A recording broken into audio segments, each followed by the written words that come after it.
Adom TV, Premtobre Kasee no so na yemungra yensem foforo emu na Maternal and Child Health ya ewo Fanteakwa South mensi no emu eye emawo eno nkura pomudimo ensemo no yesisesei amane muso pa ye ni nyina no ye hyehye pa bia mpanifo ede etoto na kwan so nti no se bia oba bekwa wo yeso wo manom ne ade no abafom nkura pomudimo ensemo nso amane muso pa ya we no hwehwemu a Ghana Health Service for aye edi today. Sedimo ekopimo ewo Fanteakwa South District abeto dwa se ema womoko awoso ene womo emamo aya na womo etwa nananom ewo nsiedo no sese de abrase Maternal Health Indicators a womo Fanteakwa South District Assembly ene de beto dwa se sa emai ene nkwadai womo apomuden akosoro akodu 96.80% wode toto afia etwemu na abra womo ye handing over ceremony efa KIA Green Health Center ho ewo Saman eho an integrated programs manager Emma World Vision Ghana Joshua Bedu Edin Sansemi Tuja nya dia obetu kwan afaka ohaya oba ebehwe na fortunately yetumi ni Ghana Health Service akambo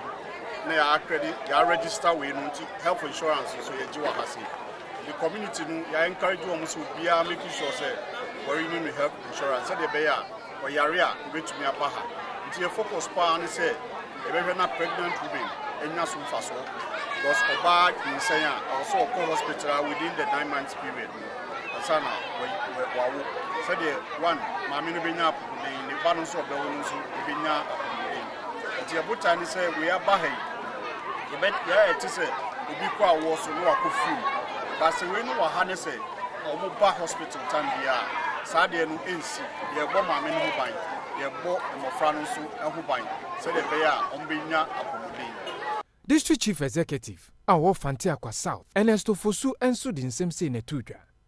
Kia green lights almost health center ma some my mom for and nedie omo hand over prapra any poultry farms on my year ama mom for was my name Fanteakwa South District na ye NGSM ba into the Asada Kasee and Bema World Vision and then Kia green lights say in spite of provided health infrastructure and what you know almost the car eco various communities a co so not providing healthcare